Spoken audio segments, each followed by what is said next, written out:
Il y a une dame qui a fait circuler sur WhatsApp une information qui fait croire que l'eau de robinet est contaminée et que c'est le coronavirus qui a été injecté par des blancs, dit-elle, dans l'eau pour tuer en masse les Togolais.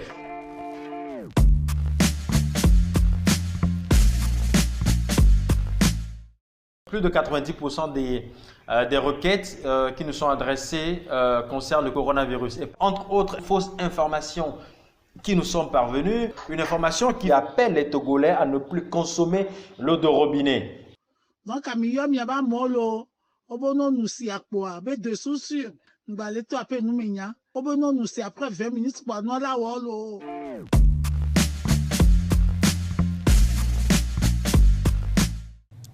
Notre méthode pour contrer les fausses informations, c'est d'utiliser le canal par lequel les diffuseurs de ces fausses informations passent. Ils utilisent beaucoup plus WhatsApp et Facebook.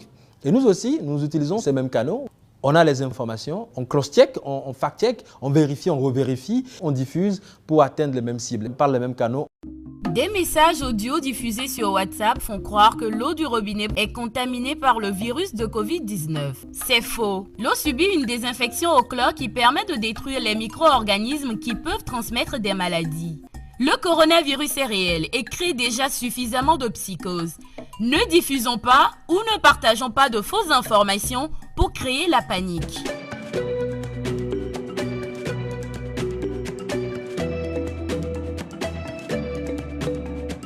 Une vidéo montrant des forces de l'ordre frappant à coups de bâton à de multiples reprises des individus à terre circule sur les réseaux sociaux.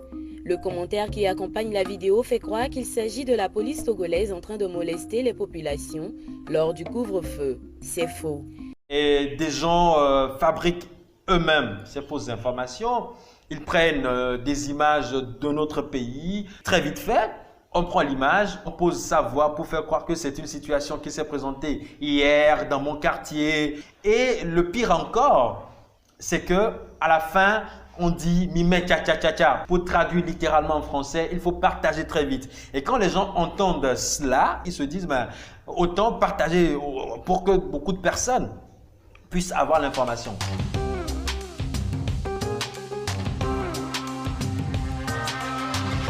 Avec la démocratisation de l'utilisation des smartphones aujourd'hui à moindre coût, même à l'intérieur du pays, dans les coins reculés du pays, on diffuse des fausses informations en langue locale. Nous aussi, ce que nous faisons aujourd'hui, c'est de démultiplier ce que nous faisons en français dans au moins 4 langues locales pour que ça puisse toucher quand même une grande cible.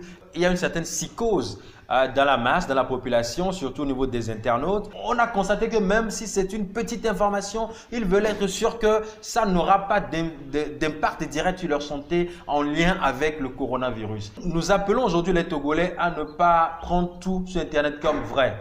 Dans le lot des informations qu'il y a sur Internet, il y a du faux. Nous les appelons, nous les exhortons à vérifier, à douter de tout. Nous nous disons autant être la dernière personne à partager la vraie information que d'être la première personne à diffuser la fausse information.